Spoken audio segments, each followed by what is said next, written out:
I have been visiting Yellowstone National Park since I was a small boy, with my very first visit back in the 1990s. And despite numerous family trips and cycling the Grand Loop multiple times in my teen years, I wouldn't see a grizzly bear in person until 2015. So I understand both the excitement and the disappointment that many park visitors feel when they come to the park hoping, but ultimately having to leave before laying eyes on one of these almost mythical creatures. But having now finally overcome years of bad internet advice, I've learned the secrets to wildlife viewing in Yellowstone National Park. And I'm fortunate to number my bear and wolf sightings by the hundreds, including a number of encounters that most visitors can only dream of. I plan to publish a wildlife viewing guide for Yellowstone National Park in the future, so subscribe if you haven't already. But today I want to share perhaps the most sobering bear encounter I've had over the years. This is the only footage of this event in existence. Like most of my more unique bear sightings, there was no crowd, at least initially, and with the exception of a handful of park visitors and park rangers, no one has seen what you are about to see. Grizzly bear right on the side of the road. I've encountered just about every type of animal there is in Yellowstone National Park, including on park roadways. And with the number of visitors speeding through the park these days, chasing their internet checklists, it was perhaps inevitable that one day I'd come across an animal that had been hit by a car. But I definitely didn't expect it to be a grizzly bear.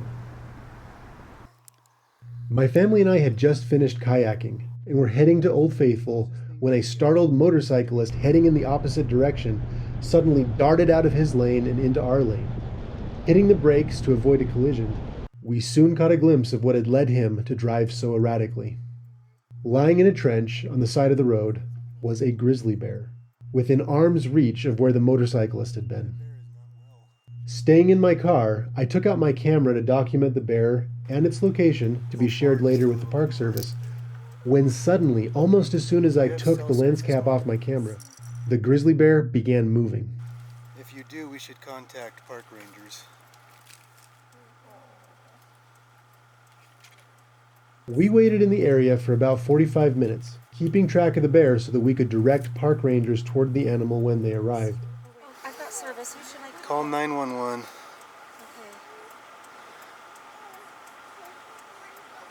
That's okay, sweeties.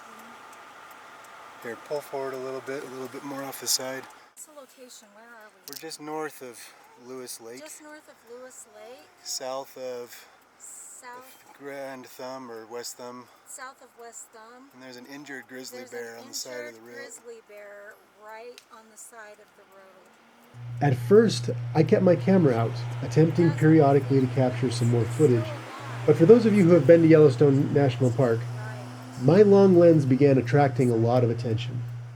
Car after car slowed down and noticed the grizzly bear only a stone's throw from the road.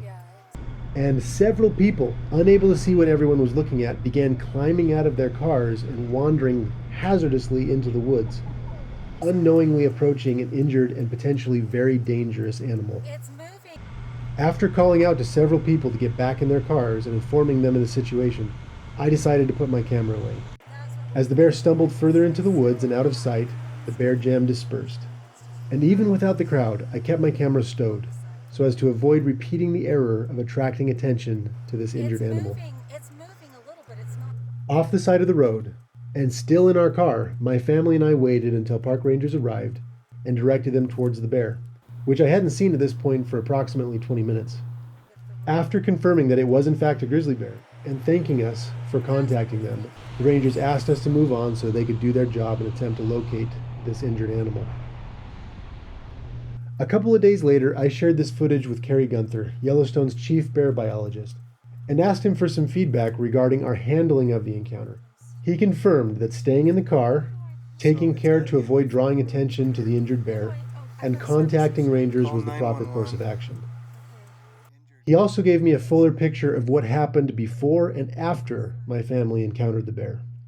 Though I don't know the circumstances of the collision, the driver of the vehicle traveled south to Grand Teton National Park, where they reported the incident to park rangers who were able to recover the bear's DNA from the car.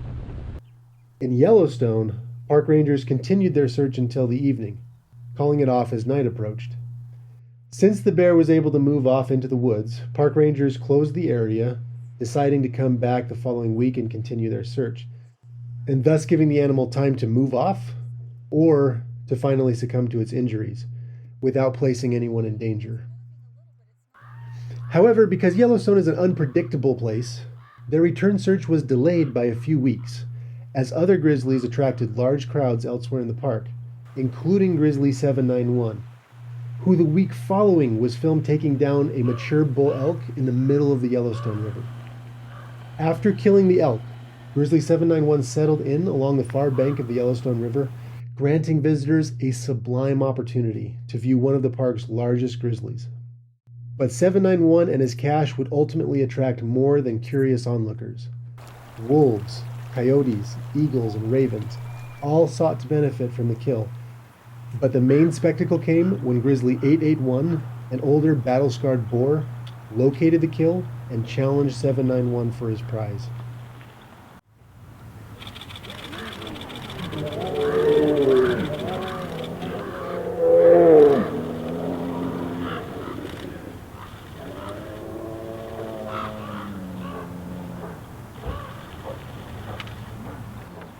The days-long spectacle played out in front of park visitors and demanded a great deal of the bear management team's time and resources.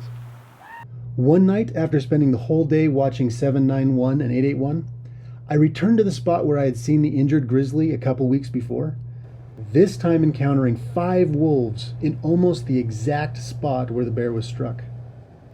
And I couldn't help think that if the bear's injury was severe enough, it would have been left vulnerable, possibly to attack by other predators.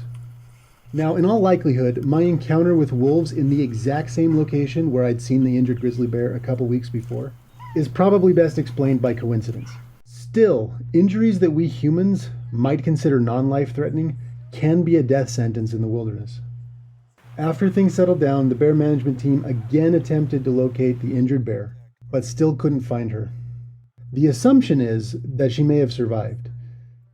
And there is the possibility through the DNA samples that were taken that they can identify the bear and confirm in the course of the park's wildlife management efforts that she in fact did survive. So make sure to stay tuned for updates in the future should information become available. I'd love to hear what you think, so make sure to leave a comment and tell me whether or not you think the bear survived its injuries. Now, I was extremely fortunate to witness both of these events firsthand, one demonstrating the awesome power of these animals, and the other, their vulnerabilities in the modern world.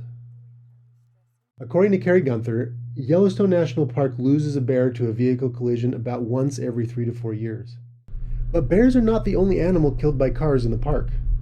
Both Yellowstone and Grand Teton National Parks record over 100 large animals killed in collisions with cars each year. Grand Teton has reported as many as 162 vehicle-caused deaths in a single year, losing 5 bears, 2 wolves, 5 moose, 48 elk, 41 deer, 17 bison, and 6 pronghorn. And interestingly, the drivers involved were equal parts locals and out-of-state visitors, which is curious because annual park visitation to Yellowstone alone is greater than the combined state populations of Idaho, Montana, and Wyoming, meaning that locals, which represent a minute percentage of overall park visitation, are involved in just as many collisions as long-distance visitors who are also likely less familiar with sharing roadways with wildlife. Now, in all fairness, this is likely explained by locals and their proximity to the parks, and the frequency with which they get to visit them compared to visitors who have to travel a great distance. But it may also suggest that familiarity breeds complacency. Whatever can be gleaned from the data, the main message is clear. Greater Yellowstone is a wild and unpredictable landscape. That is central to its appeal, but be wary of complacency and recklessness. Stay attentive and abide by the park's speed limits both day and night.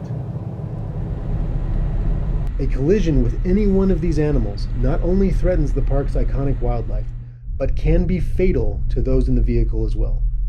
Imagine for a moment having a collision with a 2,000-pound bison. That's essentially the same as having a collision with another car.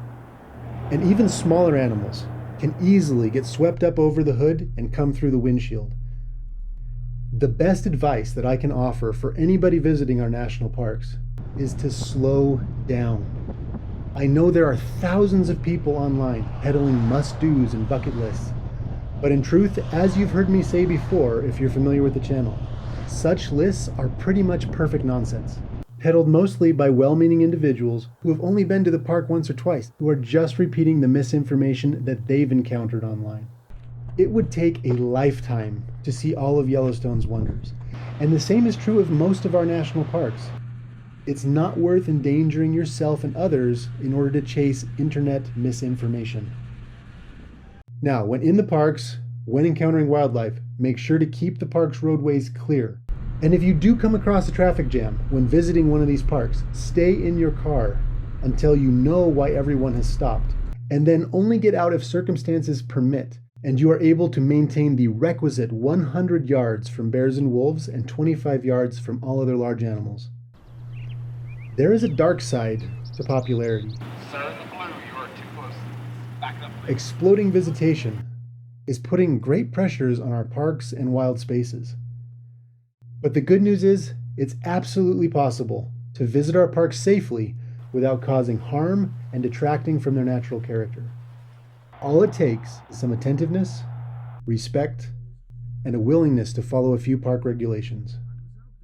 Our national parks are amazing, and are absolutely deserving of the consideration and respect needed to keep both people and wildlife safe. Anyway, that's all I've got for you today. Until next time, this is Mike with At Home in Wild Spaces, wishing you safe and unforgettable travels.